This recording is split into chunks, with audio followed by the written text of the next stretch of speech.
Hello 10th class.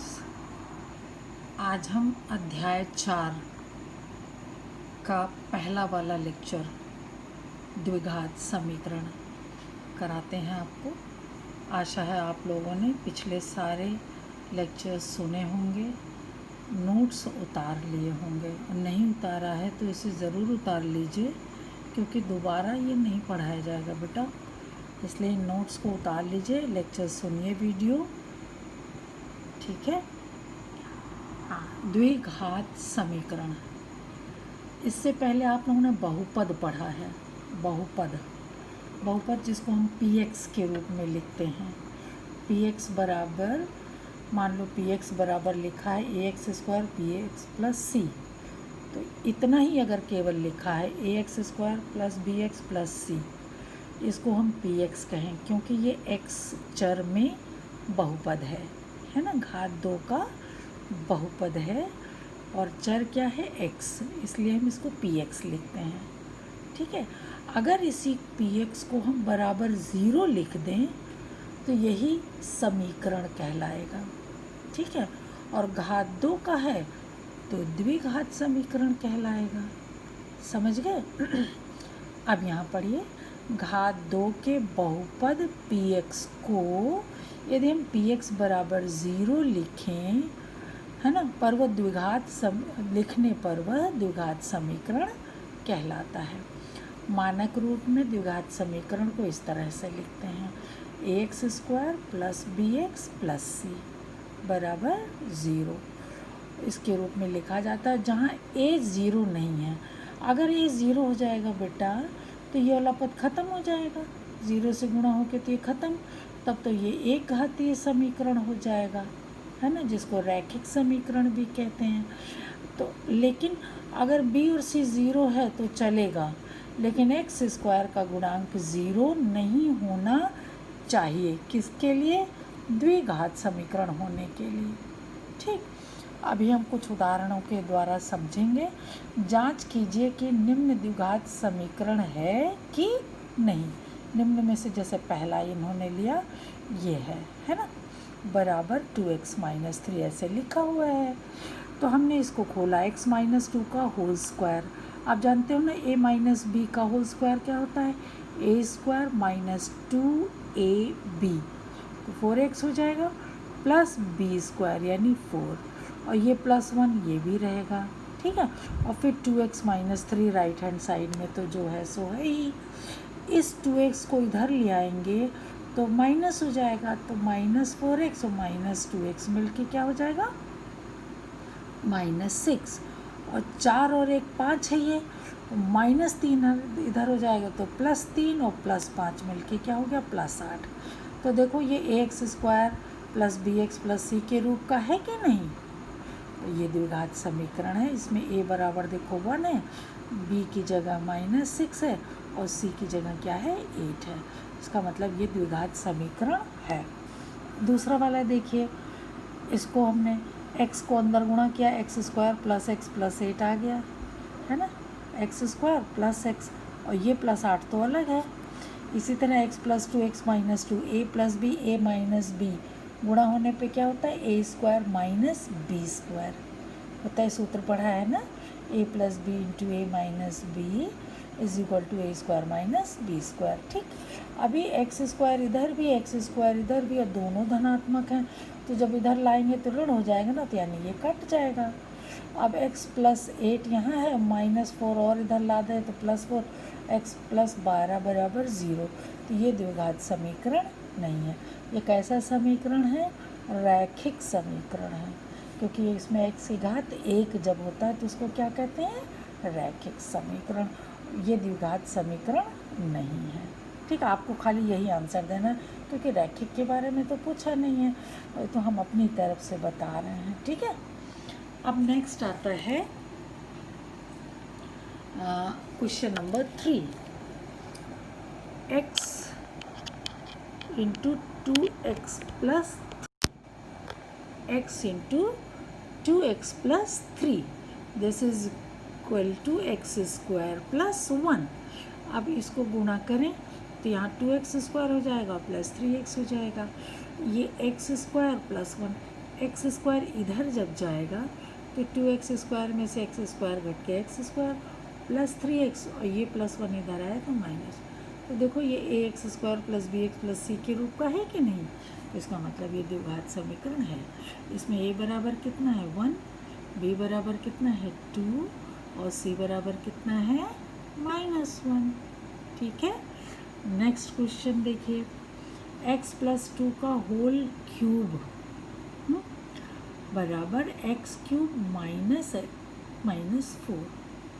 ठीक है, इसका x प्लस 2 का होल क्यूब फॉर्मूला पता है ना, x प्लस 2 का whole cube X cube plus 3 ab square plus 3b square into A plus B cube, ये फॉर्मूला पढ़ा है ना, या A cube plus B cube plus 3ab A plus B, ऐसे होता है ना। तो खोलेंगे तो ये आएगा, है बेटा, तो हो जाएगा x cube plus 6x square plus 12x plus 8, ए प्लस बी का होल क्यूब आप खोल सकते हो। आप फॉर्मूला कौन सा फॉर्मूला लगाओगे बेटा, ए प्लस बी का होल क्यूब का फॉर्मूला 8th क्लास में खूब पढ़ा है आपने। इस फॉर्मूले से खोलिएगा तो ये मान आएगा, और इधर एक्स क्यूब माइनस 4 है, तो एक्स क्यूब कट जाएगा, बचेगा 6x square 12 plus 12x plus 8 है, ये भी इधर आ जाएगा प्लस 4 हो जाएगा, तो 8 और 4 12। अरे यार हमने 20 क्यों लिख दिया, ये क्या होगा बेटा 12, गलत है, ये 20 नहीं होगा, है ना, ये -4 इधर आ जाएगा, तो कितना हो जाएगा +4, तो 8 और प्लस 4 कितना हो जाएगा 12 हो जाएगा, तो 6x square plus 12x plus 12 बराबर 0। इसमें भी देखो a बराबर 6 है, b बराबर 12 है और c बराबर भी 12, तो ये द्विघात समीकरण है कि नहीं है। अब इसी तरह प्रश्नावली 4.1 में भी कहा है जांच कीजिए कि क्या निम्न द्विघात समीकरण हैं। तो अब आप इसको कर सकते हो कि नहीं अपने आप। मैंने प्रश्न इसलिए लिख दिया है कि अगर आपके पास बुक नहीं है तो यहाँ से प्रश्न देखकर आप जो है अपनी कॉपी में हल कर सकते हो। इसको हल करके हमें दिखाना ज़रूर, जैसे मैंने हल किया है वैसे ही आप हल कीजिएगा और बताइएगा कि ये द्विघात समीकरण है कि नहीं है। ठीक है, अब आते हैं नेक्स्ट प्रश्न 2 पर। ये तो पहला प्रश्न था, वो आप अपने आप कीजिएगा। ठीक, प्रश्न नंबर 2 पर, निम्न स्थितियों को द्विघात समीकरण के रूप में निरूपित कीजिए। अब यहाँ पर लिखित प्रश्न उन्होंने दिया है, क्या है, लगेगा कि बहुत लंबा चौड़ा प्रश्न है लेकिन आंसर बहुत छोटा सा है बेटा। एक आयताकार भूखंड का क्षेत्रफल 528 मीटर स्क्वायर है। आयताकार, आयत का क्षेत्रफल क्या होता है, लंबाई गुणे चौड़ाई होता है ना। चलो, आपको ये 528 मीटर स्क्वायर दिया हुआ है, ठीक है। खेत की लंबाई उसकी चौड़ाई के दुगने से 1 अधिक है। उसकी चौड़ाई जो उसकी लंबाई है चौड़ाई के दुगने से 1 अधिक है। चौड़ाई हमने x ले लिया, चौड़ाई का दुगना कर दिया और +1 कर दिया, तो ये क्या हुआ लंबाई, है ना।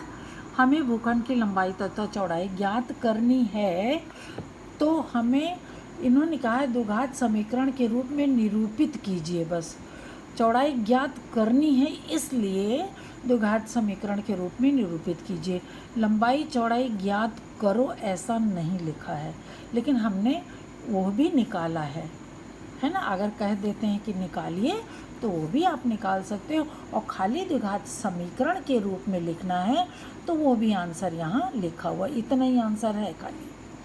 ये तो हमने अपनी मर्ज़ी से बताया, क्योंकि आगे ऐसे प्रश्न आएंगे जिसमें इसको हल करना पड़ सकता है, ठीक है ना बेटा। अच्छा, तो चौड़ाई x है तो लंबाई कितनी हो जाएगी 2x + 1। क्यों? क्योंकि लिखा है कि उसकी लंबाई जो है वो चौड़ाई के दुगने से 1 अधिक, तो चौड़ाई को दुगना करके 1 जोड़ दिया, है ना। तो लंबाई हो गई 2x + 1 और चौड़ाई हमने x मीटर माना था, तो क्षेत्रफल क्या होता है लंबाई गुणे चौड़ाई, और क्षेत्रफल 528 दिया है। लंबाई 2x + 1 × x, और 2x + 1 में x का गुणा करेंगे तो 2x² + x आएगा। तो 2x² + x और 528 इधर कर देंगे तो -528 होगा कि नहीं, और इस तरफ 0 हो जाएगा। तो इसको हम पलट के भी लिख सकते हैं, 2x² + x - 528 = 0। ठीक, यही आंसर है इस प्रश्न का, तो यही आंसर है। लेकिन हम चाहते हैं कि लंबाई और चौड़ाई निकाल भी लें, तो क्या किया, 2 और 528 का गुणा किया तो आ गया 1056। 1056 के हम लोगों ने छोटे टुकड़े किए तो 32 और 33 आया, है ना। 32 और 33 का अंतर देखो 1 होगा, 33 बड़ा है 32 छोटा है, और +1 आ रहा है तो 33x - 32x - 528। इस तरह का गुणनखंड आपने 8th में भी सीखा है, 9th में भी सीखा है।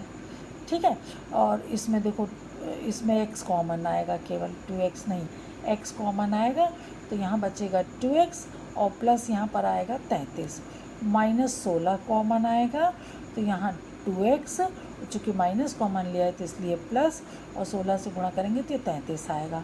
फिर 2x + 3 33 कॉमन ले लेंगे, 2x + 33 है बेटा, है ना। तो बचेगा यहाँ x और यहाँ -16 बचेगा, तो x - 16 बचा और 2x + 33। तो अगर x दोनों का गुणनफल 0 है तो या तो ये 0 होगा या तो ये 0 होगा। तो यदि x - 16 = 0 तो x बराबर कितना हो जाएगा, 16, है ना। और यदि 2x + 33 0 होगा तो x बराबर -16.5, तो माइनस में तो होगा नहीं, लंबाई चौड़ाई जो भी है, तो ये अमान्य है। यानी चौड़ाई कितनी होगी बेटा, x का मान 16 है और चौड़ाई हमने 16 माना है, तो लंबाई कितनी हो जाएगी, 16 दूनी 32 + 1 कितनी हो जाएगी, 33। समझ में आया है क्वेश्चन। ये हमने तो अपनी मर्ज़ी से निकाला है, लेकिन अगर आप ये सीख लोगे तो मान लो कहते हैं कि लंबाई चौड़ाई भी ज्ञात कीजिए, तो आप इस तरह कर सकते हो। या मान लो कोई इस तरह का सवाल है तो उसको कैसे गुणनखंड द्वारा x का मान निकालोगे, मान लो ये प्रश्न ही है खाली x का मान ज्ञात कीजिए, तो आप ऐसे निकाल सकते हो। ठीक है ना। नेक्स्ट क्वेश्चन देखिए, प्रश्न नंबर 2 का दूसरा प्रश्न। 2 क्रमागत माने एक के बाद एक आने वाली, आगत माने आने वाली, क्रम माने एक के बाद एक धनात्मक पूर्णांकों का गुणनफल 306 है, तो हमें पूर्णांकों को ज्ञात करना है। माना पहला धनात्मक पूर्णांक क्या है, x है, और दूसरा क्रमागत पूर्णांक क्या होगा, x + 1। यहाँ एक्चुअली हमें पूर्णांकों का मान नहीं ज्ञात करना, बल्कि एक द्विघात समीकरण बनाना है जो जिससे कि हम पूर्णांकों को ज्ञात कर सकें। ठीक है, तो प्रश्नानुसार क्या है, देखो पहला पूर्णांक हमने क्या माना, x माना है, तो दूसरा x + 1 होगा, तुरंत उसके बाद आने वाला है एक जोड़, जैसे 11 के बाद क्या था, 12, 11 में एक जोड़ने पर ही तो आता है ना। 25 के बाद क्या आता है, 26, 25 में एक जोड़ने के बाद ही आता है ना। हाँ, तो अगर एक x होगा तो एक x + 1 होगा, और x और x + 1 का गुणन कितना है, 306 है। तो इसको अगर खोलेंगे तो x² + x आएगा, और 306 इसमें से इधर ला के घटा देंगे बराबर। यही द्विघात समीकरण है जिसका जो आंसर है। इन्होंने द्विघात समीकरण ही बनाने को कहा है इसमें, लेकिन हमने फिर इसको हल भी कर दिया है। 306 का खंड किया है ना, पहले 6 से काटा, 51 आ गया, फिर इसको 17 3 51, 3 6 18 और 17, क्योंकि बीच में कितना लाना है, 1 लाना है। 18 में से 17 घटाया, है ना, ये बीच वाला खंड तोड़कर, फिर x कॉमन लिया, ये x + 18 x - 17, इन दोनों का गुणनफल 0 है, तो या तो ये 0 होगा या तो ये 0 होगा। अगर x + 18 0 है तो x बराबर -18, ये अमान्य। क्यों अमान्य होगा, क्योंकि यहाँ देखो क्या लिखा है, धनात्मक पूर्णांक, और ये क्या है, ऋणात्मक है ना, तो इसलिए ये अमान्य होगा, ये माना नहीं जाएगा। अब यदि x - 17 = 0 तो x बराबर कितना आएगा, 17 आएगा। तो पहला धनात्मक पूर्णांक 17 है, तो दूसरा कितना होगा, 18। ठीक है। अच्छा, अब यहीं देख लो, ये तो आंसर हो गया, जबकि ये भी निकालने की ज़रूरत नहीं थी। फिर भी अगर मान लो यही प्रश्न होता कि दो क्रमागत पूर्णांक खाली कहते, धनात्मक शब्द ना कहते, दो क्रमागत पूर्णांक कहते, तो मानते तो यही दोनों, और फिर जब आंसर निकलता तो -18 भी सत्य होता और 17 भी सत्य होता, क्योंकि पूर्णांक तो है, ये पूर्णांक तो धनात्मक ऋणात्मक दोनों होता है ना। तो अगर x बराबर -18 होता तो इसमें एक जोड़ो, -18 में +1 करो तो कितना आएगा बेटा, -17। कितना आएगा, -17। तो एक आंसर होता -18 -17, और दूसरा आंसर होता है अगर x बराबर 17 है तो दूसरा 18, तो 17 और 18 भी, देखो 17 और 18 का गुणा भी 306 है, और -17 और -18 का गुणा भी 306 है। तब दोनों आंसर लिखना होता, -18 -17 और 17 और 18। समझ गए। फिलहाल अभी धनात्मक का है तो धनात्मक वाला मान हम निकालेंगे। थर्ड में देखो, थर्ड और भी है एक इसी तरह का, आपको द्विघात समीकरण बनाना है, हल नहीं करना है ना। तो हल नहीं करना है तो आंसर बहुत छोटा है, हल करना है तो थोड़ा गुणनखंड करना पड़ेगा। अब प्रश्न दोनों आप सीखे रहो, क्योंकि आगे कुछ ऐसे भी प्रश्न है जिसमें द्विघात समीकरण को हल करना है। मान लीजिए आपके सामने यही द्विघात समीकरण आ जाएगा, तो हल करना आपने यहाँ सीखा है तो वहाँ हम नहीं बताएंगे, ठीक है ना।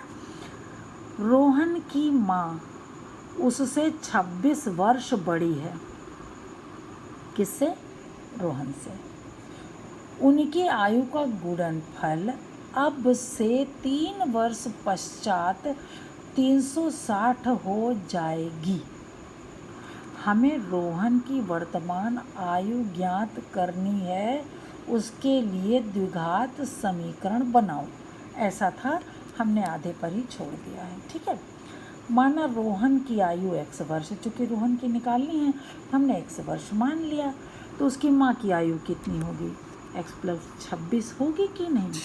अगर रोहन की आयु आज 10 साल है तो 26 साल बड़ी माँ उसकी कितनी होगी, 36 होगी, 10 + 26, तो वैसे x + 26, ठीक है ना।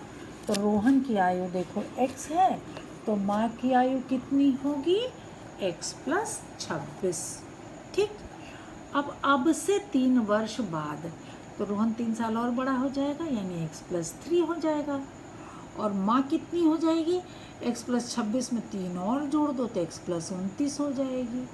3 वर्ष बाद की ये आयु है रोहन और उसके माँ की, और प्रश्न क्या कह रहा है कि 3 वर्ष बाद दोनों की आयु का गुणनफल 360 होगा। तो दोनों को गुणा कर दें तो देखो x² में गुणा होगा, x में गुणा x² आएगा, यहाँ 3x आएगा, यहाँ 29 है, x 29 में गुणा होगा तो 29x, और 3x 29 और 3 कितना हो जाएगा, 32x, और ये 29 और 3 गुणा होगा तो क्या हो जाएगा, 87, और 360 इधर लाएं, 87 घटा दें तो 273 आएगा। यहाँ देखो 360 में से 87 घटाएंगे 273, और चूँकि इधर जा रहा है तो वो माइनस में होगा। यही आंसर है रोहन की आयु निकालने के लिए, यही वो द्विघात समीकरण है जिससे रोहन की आयु निकलेगी। मान लीजिए पूछा जाता है कि रोहन की आयु कितनी है, निकालो, और यही नहीं रोहन के माँ की आयु भी निकालो, तो जब रोहन की आयु आ जाएगी तो 26 इसमें हम ऐड कर देंगे, है ना। तो अभी हम 273 का खंड करेंगे। 273 को हमने 3 से काटा, इतना आ गया 91, 13 7 91 होता है, 13 3 39 -7 32 होता है, तो ये 39x - 7x 32x को 2 भागों में तोड़ दिया। देखो ये जो होशियार बच्चे हैं जिन्होंने 8th 9th में किया है, इसको समझने में उन्हें समय नहीं लगेगा, आराम से जान सकते हैं ना। ये बीच वाले पद को 2 भागों में तोड़कर किया गया प्रश्न है ना। +32 लाना है तो +39 - 7 करना पड़ेगा। अब इसको 2 भागों में बांटा तो x + 39 x - 7, या तो ये 0 हो गया या तो ये 0। अगर ये 0 है तो x बराबर -39 हो तो अमान्य होगा, ठीक है ना। अब अगर x माइनस 7 बराबर 0 तो x बराबर 7, यानी रोहन की आयु कितनी है? 7 वर्ष। अगर उसकी माँ की भी पूछी जाए तो उसमें 26 और जोड़ दो तो कितना हो जाएगा? 33 वर्ष हो जाएगा माँ की आयु। लेकिन रोहन की आयु निकालनी है तो बस इतना ही होगा। ठीक है। अब चौथा प्रश्न हम बाद में कराएं आपको। आज के लिए बस इतना ही। Thank you.